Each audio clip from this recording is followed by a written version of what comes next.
Hello, welcome back to Mountain Jim Card Collectibles. Hope you're having a great week so far. Now that Monday's here. Anyway, today we take a break from previewing sports cards and we're digging into what is going on at eBay. How are they doing financially? I know they just rolled out a fresh user agreement that has a lot of people up in arms, with various, changes that they've made, whether it has to do with their AI search capabilities, and where the location of your item is and when it shows up and all this stuff. There's some people that they're not. I have a sense very happy about this change in the user agreement. They can show items wherever, whenever they want, and they can hide items and this and that, and so there's those changes in eBay's user agreement, and to an extent they feel very punitive, to say the least. I'm not a big fan of AI. I don't believe AI is going to help eBay. If you really want to increase sales, you have to create a system more like Amazon, to where, one of the big issues with eBay for customers, whether it was and I remember talking to my girlfriend who passed away a few years ago about this, my mom, other people as well. They don't like eBay because they don't have any customer service, meaning that when you pull up a phone number to call eBay if you have issues with their phone numbers, it doesn't work. And I know I'll probably get comments, but you can go through this eBay thing where you contact them over your phone and then you wait for them to call you back, or else you chat back and forth. But you have to understand that your bread and butter customers do not like that for online shopping. They want something that's similar to Amazon, that you can call them 24/7 and you can talk to them, okay? And so rather than hiring people to do that, eBay is being thrifty, chintzy, whatever you want to call it. And they're choosing to roll out, this whole wave of AI. And I'm going, well, do they believe that this is going to help them out? And, if you've been selling stuff this last quarter or whatever, I'm sure you've likely noticed that your sales have somewhat gone down, like a lot of sellers to an extent. I don't know about the biggest sellers on eBay, but a lot of sellers are kind of scratching their heads wondering what is going on, whether you're a low volume, big volume, private seller, whatever. So the way that I like to dig into what is really going on at eBay is I've done my fair share of stock investing with everything that's going on, in the world, with our trade war, tariffs, all this and that.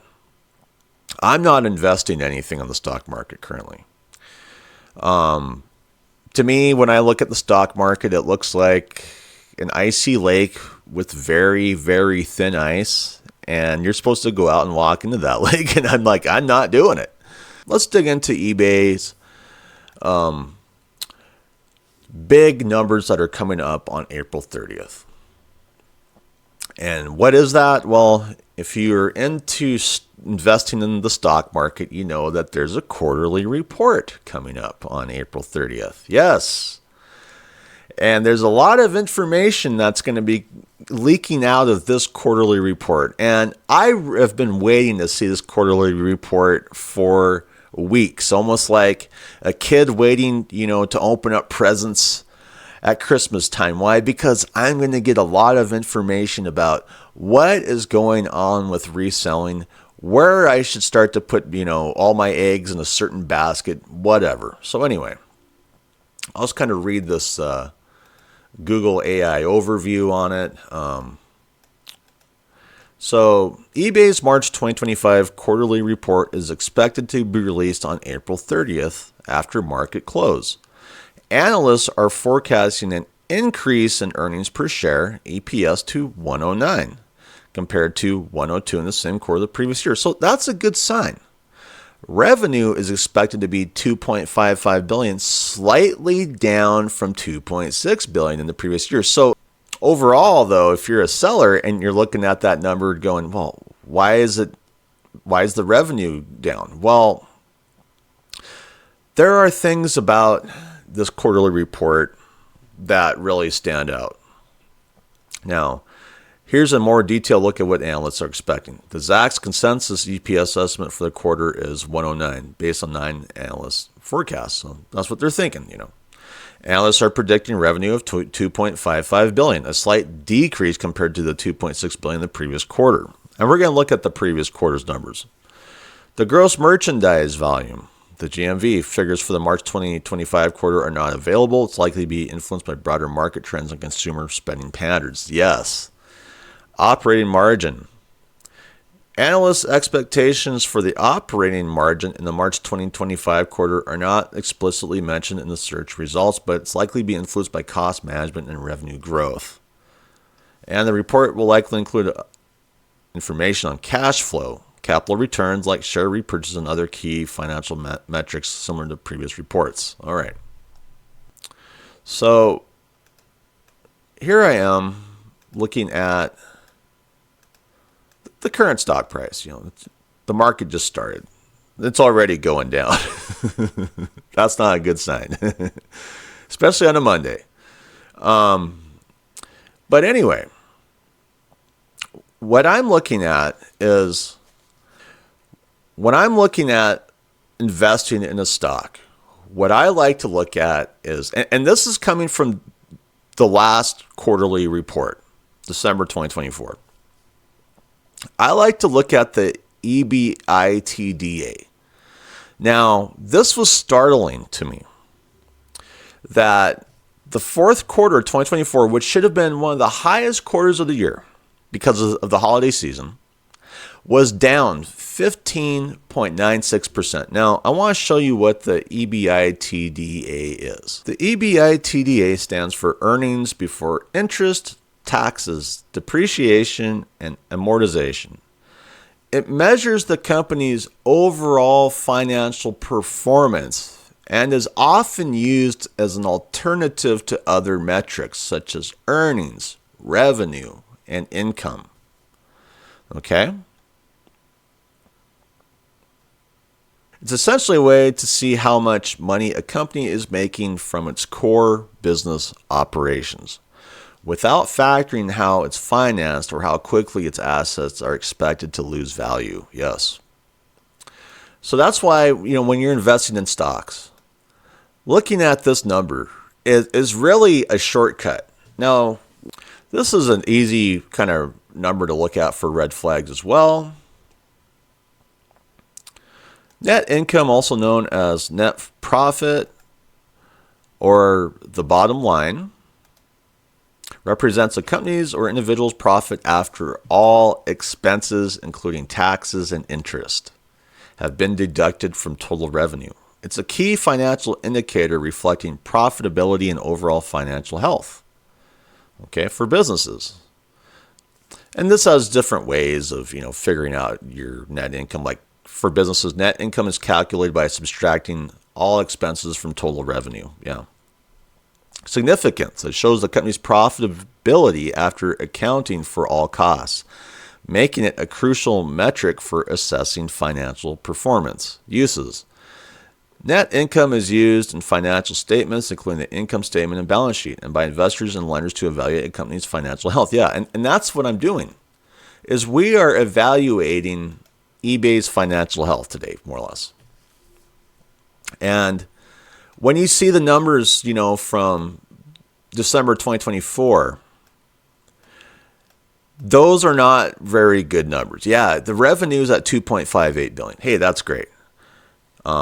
But, the net income is down 6.22%. The EBI TDA is down 15.96%. Operating expenses. Now, I'm not going to pull up operating expenses because you can just kind of, I'm guessing, use your own mind, for operating expenses. It's up 7.47% in the last quarter. That's quite a bit, Why is that? Is it because of AI? The rollout of AI? That very well could be, So AI may not be, the cure that eBay tends to believe it is. I think that maybe eBay's selling AI to their, shareholders, going, hey, this is going to start, allowing us to make a lot more profits. I don't know if that's going to be the case, to be honest. Net profit margin equals net profit divided by total revenue times 100. Net profit is calculated by deducting all company expenses from its total revenue. The result of the profit margin calculation is a percentage. For example, a 10% profit margin means for each $1 of revenue, the company earns 0.10 cents in net profit. Okay? A net profit margin of 10% or more is generally considered good, while anything above 20% is considered high. According to the Corporate Finance Institute, a 5% margin is often considered low or poor. This metric reflects the percentage of revenue that remains after all expenses, including cost of goods sold, operating expenses, and taxes, have been deducted. The ideal net profit margin can vary greatly depending on the industry. For example, technology and software companies often have higher margins, while retail businesses typically have lower ones. General guidelines. A 10% net profit margin is generally considered average, according to the Corporate Finance Institute. High good. A 20% margin is considered high and a good target for many businesses. Low. A 5% margin may indicate a need for closer examination and potential cost-cutting measures. And that, to me, is a reason why eBay's looking at AI the way that they are. All right? Cost-cutting measures, So we've gone over a lot of red flags for eBay from the last quarter. Yeah, it's great that eBay managed to get their earnings per share up. Isn't that great? 16.82% with a little bit more revenue. But overall, they're forecasting loss of revenue. So I'm guessing that, and the thing is when we're looking at these numbers, I want to remind you that this is a year-to-year change, So it's looking at like 2023, for the quarter. If you compare, 2023 on all these factors, of what we are looking at with these numbers. So year to year, or year over year, year to year, is the acronym for year over year or year on year growth rate that compares a statistic for one time period, an example, a month or quarter, to the same period from the previous year and calculates the 12-month percentage change. When you look at the full year, we're comparing this to this, and it is very similar, but there are some slight changes, The EBI TDA, is such a red flag for any reseller, to be quite honest. That's down 15.96% in that 1 year time span. Yeah, we know that, there's just so much hanging over, the market currently with, the political atmosphere of the U.S. and this and that. And so as a reseller, how can you prepare yourself to deal with these numbers? Honestly, I'm guessing that when we compare this right here, March 2024, to the next measurement, which will be March 2025, the year-to-year, I'm guessing, is going to be significantly, or maybe not that significantly, but it's likely to be lower. all of this. And if you're a volume seller, you may not want to have as much volume on eBay. If you're a lower seller, you may be one of these people that have to, dig into, well, what really is selling? So you might have to, increase, those type of items to try and make up for the loss. Why is all of this going down?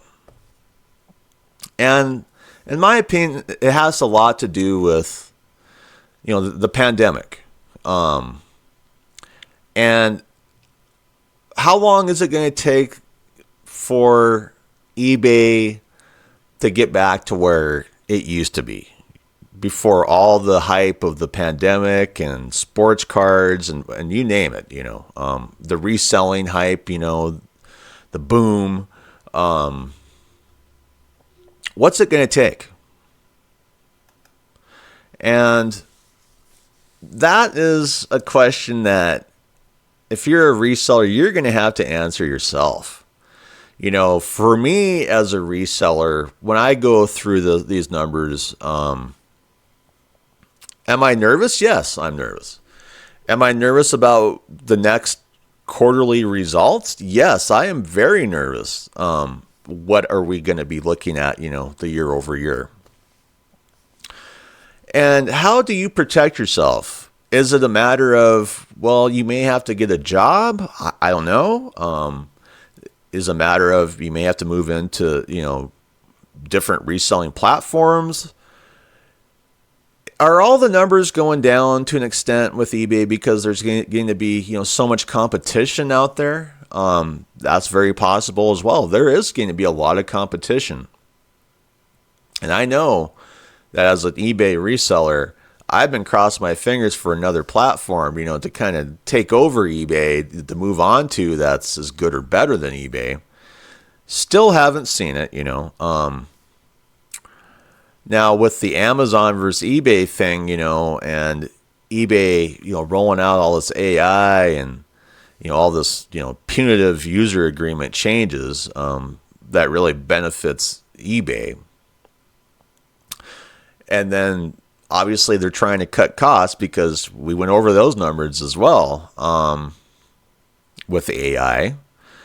I just don't know how good eBay is going to be for the next year and a half, to be quite honest. Yeah, I know the big eBay gurus like to roll up on YouTube and brag about all their sales and day in and day out. But reselling is changing drastically, I'm changing my reselling patterns. I'm looking more into, I may have like an Etsy site, where I'm selling, products that I create, artwork, whatever, to try and make up for the losses that are going on at eBay. And I may try and, sell some of my own products on eBay too, but I just don't know if that's going to make up for the overall pulling away by the consumer from eBay to an extent. Yeah, there were some things that brought up the revenue, the past quarter, but we went over those numbers, and there's a lot of things about those numbers that as a reseller, you're not liking. I'm not liking. As someone who would purchase eBay stock, I likely wouldn't purchase eBay stock, to be honest. So anyway, if you have any other different opinions on this, leave some comments. Thank you to all of my subscribers, my subscriber base, and thank you to all my viewers. If you haven't subscribed, it's 100% free. Anyway, I hope you have a great day. I'm out of here. Bye.